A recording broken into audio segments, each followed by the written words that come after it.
նախ շնորհակալություն եմ հայտնում բոլոր լրագրողներին, ովքեր կարևորել են եւ լուսաբանում են։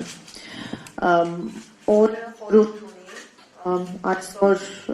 մարդու իրավունքների պաշտպանության միջազգային օր, հենց այսօրն է մարդու իրավունքների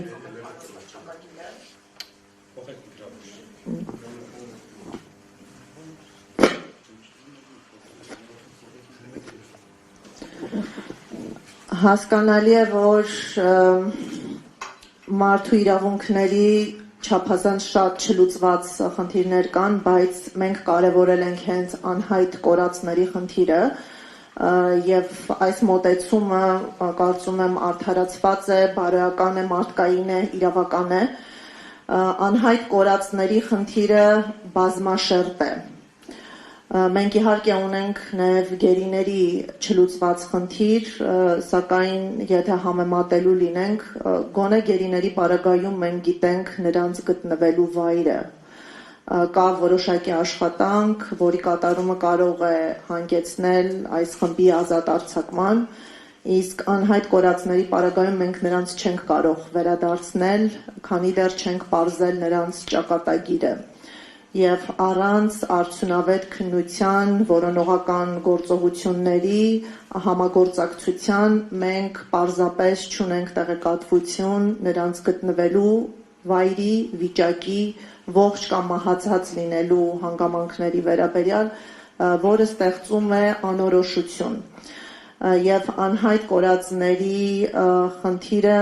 նաև միջազգային արձագանքի արժանի հարց է,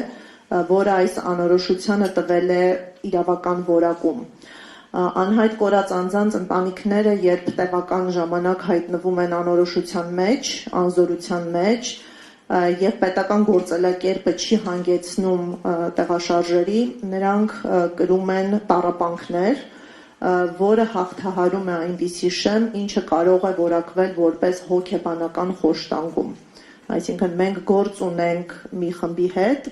որը շարունակակար խոշտանգման զոհ է դառնում, մինչդեռ խոշտանգումը արգելված է եւ այն բացարձակ արգելք է։ Մենք խոսում ենք ֆիզիկական խոշտանգումների դեմ պայքարի մասին, սակայն կարծես թե անտեսում ենք հոգեբանական խոշտանգման զոհերի խնդիրը։ Եվ այս անորոշության պայմաններում ընտանիքները նաև չեն կարողանում իրացնել շատ փոխկապակցված իրավունքներ, օրինակ մարդկային արժանապատվությունն է ոտնահարվում, ընտանեկան անձնական կյանքը պարզապես բացառված է եւ շատ այլ մարդկային իրավունքների իրացումը անհնարին է դառնում, օրինակ հուղարկավորության հետ կապված կամ օրինակ կրոնական համոզմունքներին համահունչ մահացածի պարագայում աճյունը հողին հանձնելու, ինչը կրկին շարունակական ցավ եւ տառապանք է պատճառում։ Հարցը ունի երկու հարթություն՝ միջպետական եւ ներպետական։ Միջպետական խնդիրը հիմնականում առնչվում է Ադրբեջանին, ցավոք սրտի անհայտ կորած անձանց վերջին հայտնի գտնվելու վայրերը այս պահին գտնվում են ադրբեջանական վերահսկողության ներքո եւ էապես սահմանափակված է Հայաստանի Հանրապետության քննչական կամ այլ մարմինների հնարավորությունը ինքնուրույնաբար իրականացնել քննությանը միտված գործողություններ։ Իհարկե քննությունը դեռևս հնարավոր է, սակայն այն հատվածական է, քանի որ ապացուցողական մի զգալի մաս գտնվում է Ադրբեջանի բացառիկ իրազեկվածության, տիրապետության ներքո եւ առանց համագործակցելու պատրաստակամության քննությունը չի կարող բացահայտել ճշմարտությունը։ Ճշմարտությունը, եղելությունը իմանալու ընտանիքների իրավունքը հնարավոր չի լինի իրացնել։ Բայց մենք ունենք նաև ներքին խնդիրներ, որոնց մասին հպատցիկ ելույթներում խոսք ասվեց, հատկապես կարևոր է անհայտ անձանց կարգավիճակի հստակեցումը։ Հետաքրքրական է, որ որքան էլ Հայաստանի Հանրապետությունը տևական ժամանակ գտնվել է սառած կամ ակտիվ հակամարտությունների փուլում, Հայաստանում բացակայում է անհայտ կորած անձանց իրավական կարգավիճակը ամրագրող օրենք, Փորձեր եղել են դեռևս 2000-ական թվականներին, ընդ որում այստեղ կան նաև մոդելային օրենքներ, այսինքն օրենսդրության ստեղծումը կամ կատարելագործումը բարդ խրթին հարցադրում չէ, քանի որ մշակվել են նաև լավագույն մոդելային օրենքները։ 2007 թվականի նման նախաձեռնություն եղավ, որը ցավոք դրական արդյունք չտվեց եւ 44-օրյա պատերազմից հետո քննարկումները ինտենսիվացան, շրջանառվեց նախագիծ, բայց արդեն 5 տարի անց մենք չունենք ընդունված նախագիծ, որը կստանար օրենքի ուժ եւ կհստակեցներ այս անձանց կարգավիճակը։ Առանց կարգավիճակի հստակեցման հասկանալի է, որ համակարգված չէ նաև պետության քաղաքականությունը սոցիալական ոլորտում, հոգեբանական աջակցության եւ ինչու ոչ նաև քննության։ Հայաստանի ներկա օրենսդրությունը ունի տարբեր դրույթներ, որոնք ցրված են տարբեր օրենքներում, իրավունքի ճյուղերում, կան բազմաթիվ պատասխանատուներ, սակայն ձևավորված չէ կենտրոնական մարմին, ում պատասխանատվության եւ համակարգման ներքո այս խնդիրները պետք է լուծում ստանան։ Մեր գնահատմամբ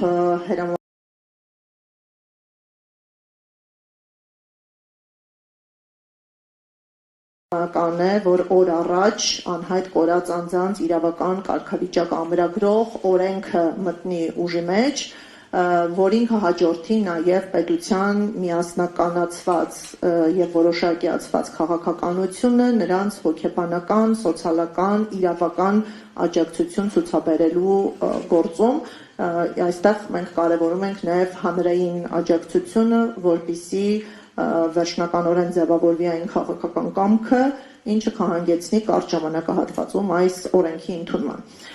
Օրենքի բացակայությունը առաջ է բերում նաև գործնական խնդիրներ, մենք տեսնում ենք նաև պրակտիկայում ոչ միասնական մոտեցում, օրինակ քննարկում ենք դեպքեր, երբ ԴՆԹ ունեցող որոշ ընտանիքների պարագայում քաղաքացիական գործեր քննող դատարանները անհայտ կորածին համարել են անհայտ բացակայող, բայց ունենք նաև իրարամերժ հակասական մեկ այլ իրավիճակ, երբ ԴՆԹ գոյությունը բացառել է անհայտ բացակայողի կարգավիճակի շնորհումը եւ առանց այս կարգավիճակի ընտանիքը նաև զրկված է այլ արտոնություններից օգտվելու հնարավորությունից։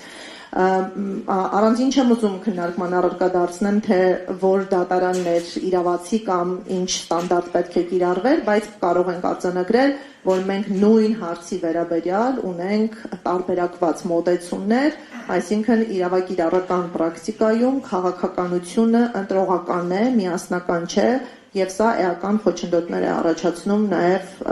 մարդու իրավունքների պաշտպանության հարցում։ Եվ անդրադառնամ նաև միջպետական բնույթի խնդրին, այստեղ մենք խիստ կարևորում ենք միջազգային ներգրավվածությունը, այդ նպատակով գործարկվել են մի շարք մեխանիզմներ, Միավորված ազգերի կազմակերպության շրջանակում սրա վերաբերյալ ավելի մանրամասն կներկայացնի իմ գործընկերը, մենք առավել ինտենսիվ գործունեություն ենք իրականացնում մարդու իրավունքների եվրոպական դատարանում, նշեմ, որ անհետ կորածների խնդիրը շարունակական խախտում է եւ այն առնչվում է կյանքի իրավունքին, խոշտանգումներից զերծ մնալու, մասնավոր կյանքի անձնամխելիությանը, առանձին դեպքերում նաեւ խտրականության արգելքին, ուստի այս իրավունքների համադրմամբ մենք ներկայացնում ենք գանգատներ անհետ կորածի յուրաքանչյուր դեպքի առնչությամբ, գործերը գտնվում են քննության փուլում եւ նաեւ հստակեցնեմ, որ բազմաթիվ գործեր մենք վարում ենք հենց ընտանիքների լիազորագրերի հիման վրա եւ անկախ նրանից, թե ինչպիսի ընթացք կունենան հայ-ադրբեջանական հարաբերությունները, արդյոք խաղաղության համաձայնագրի ստորագրումը կհանգեցնի միջպետական գանգատների հրաժարմանը, թե ոչ, այս գործընթացները ազդեցություն չեն կարող թողնել անհատական գանգատների ընթացքի վրա։ Մենք հանձնառել ենք այս անհատական իրավունքների պաշտպանությունը եւ ակնկալում ենք, որ հնարավորինս կարճ ժամկետներում կունենանք միջազգային մարդու իրավունքների ատյանների իրավական դիրքորոշումները։ Սրանք կարևոր են, քանի որ նաև ծառայելու են ուղենիշներ հետագա հարաբերություններում եւ ինչու ոչ դատական ակտեր, Եվրոպական դատարանի վճիռներ ունենալու պարագայում խնդիրը քննարկման առարկա է դառնալու Եվրոպայի խորհրդի նախարարների կոմիտեում, քաղաքական մարմնում